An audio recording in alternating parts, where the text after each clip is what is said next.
যে রাস্তায় বসে আছি এটা হচ্ছে বাঙ্গরটা টু মন্নারা রাস্তা।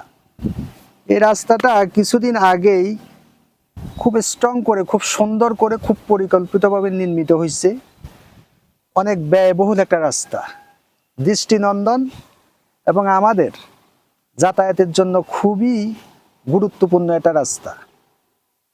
দুঃখের বিষয়, রাস্তাটা যত টাকা খরচ করে তৈরি করা হয়েছে এই রাস্তাটা ঠিক সেভাবে আমাদেরকে ফলাফল দিচ্ছে না।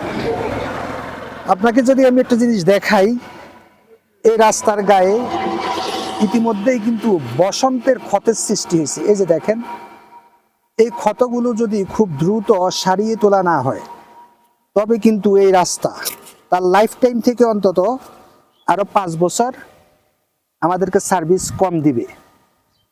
এই যে কার্পেটিং এর যে সমস্যা, এগুলো এখনো কিন্তু ক্ষুদ্র, চাইলে যে কোনো মুহূর্তে এগুলো রিপেয়ার করা যাবে অতি অল্প খরচে।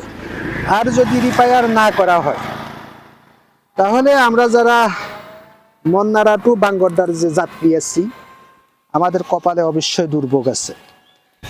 আমরা বাঙ্গরদা এবং মন্নারার এই রাস্তার যে যাত্রীরা আছি, আমরা চাইতেছি এই রাস্তাটা খুব দ্রুত, এই ছোট ছোট যে গর্তগুলো হয়েছে বসন্তের মতো, এগুলো খুব দ্রুত রিপেয়ার করা হোক, নয়তো আমাদের কপালে সেই আবার দুর্ভোগ ফিরে আসবে। এই রাস্তায় আমরা অনেক কষ্ট করেছি, এই রাস্তা নিয়ে অনেক লাঞ্ছনা বঞ্চনা সহ্য করার পরে অনেক সুন্দরভাবে এই রাস্তাটা তৈরি হয়েছে, কিন্তু অকালেই এই রাস্তাটা আজ মৃত্যুবরণ করতে বসছে। তো যারা আছেন আপনারা ভিডিওটি দেখবেন এবং ছড়িয়ে দিবেন, যাতে যারা দায়িত্বশীল আছে ওনারা যাতে এই বিষয়টা একটু দেখে।